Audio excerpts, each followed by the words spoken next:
Yeah, obviously it's a prestigious award and a high accolade in the game. But I'm just more proud of the fact that I'm a member of this football team.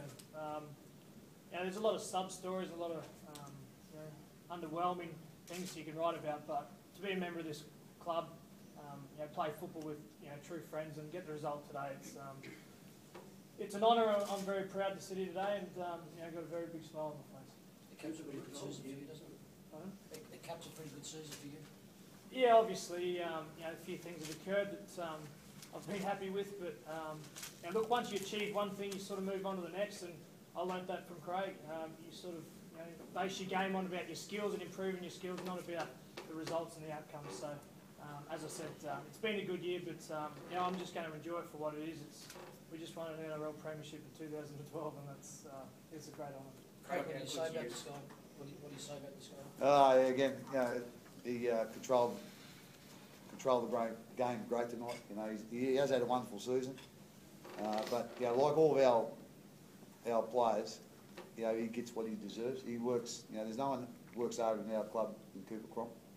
And I said to him out there after, and I meant he was the main guy that turns around after those 5 losses. He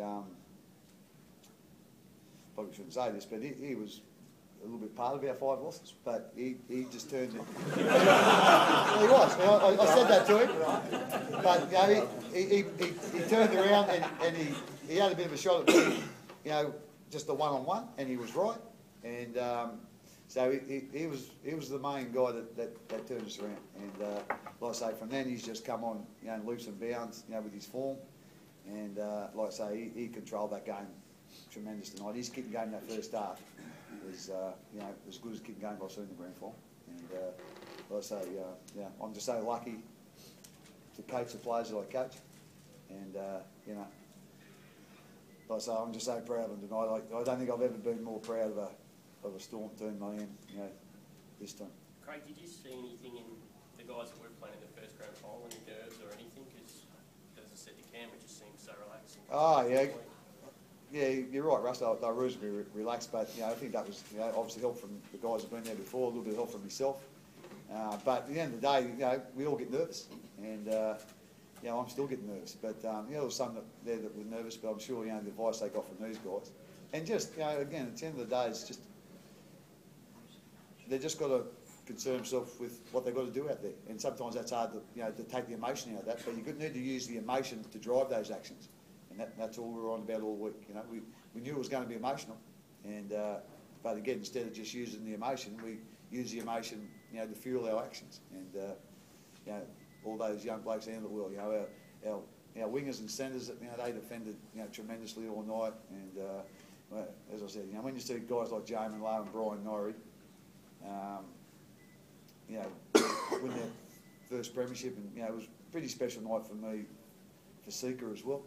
He missed 2009. He was one of our best players in 2009. He missed it with a broken leg, and I could just see he had a real drive the last 6 or 8 weeks of the season. And, he wanted to make up for that. He was on the edge too, wasn't he?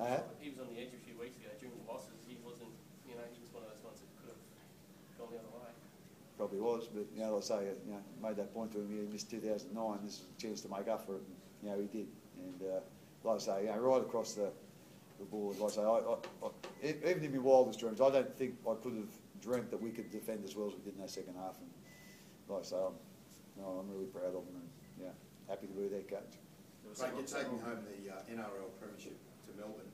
The Melbourne sporting public have really stuck fat behind this club during some pretty difficult times. Is there a sense of pride that you're doing that? Yeah, without a doubt.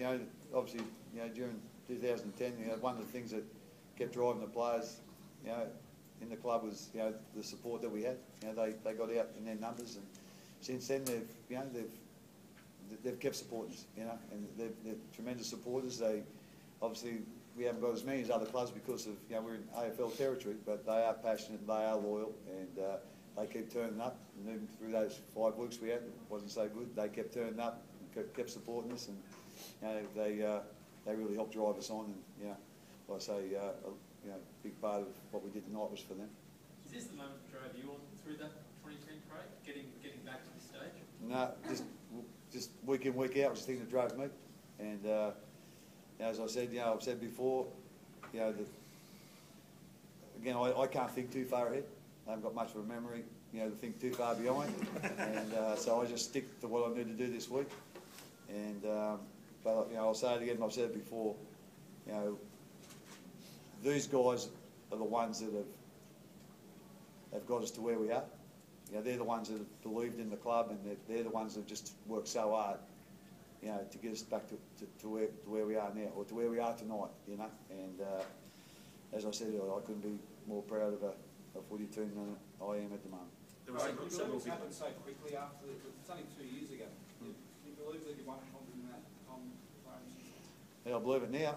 And like I say, as I said, I wouldn't have thought 6 months or 2 years ago. I don't think like that. I just think, what's going to happen this week, what we need to do this week, and get ready for this game. So, like I say, I never really thought about it.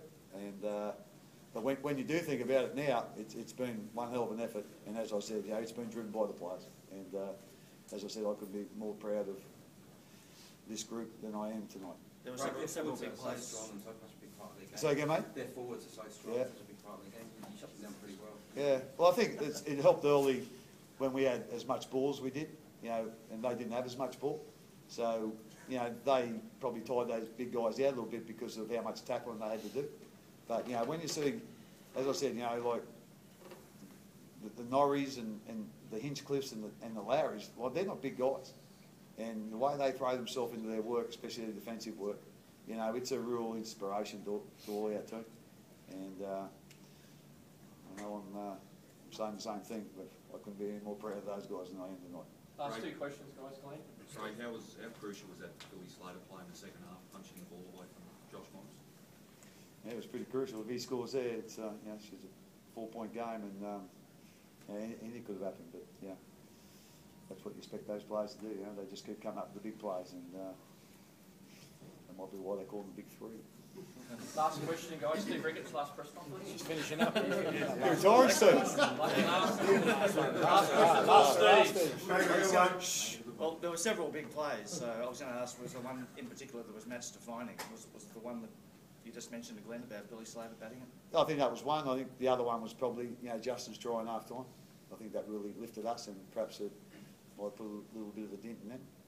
But I suppose it put more of a dent in the scoreboard than the girls. They come out obviously really strongly in the second half. But I just think they were the 2 probably defining plays. And but as I said, I think the thing that really built the pressure in the first half was Cooper's kicking game.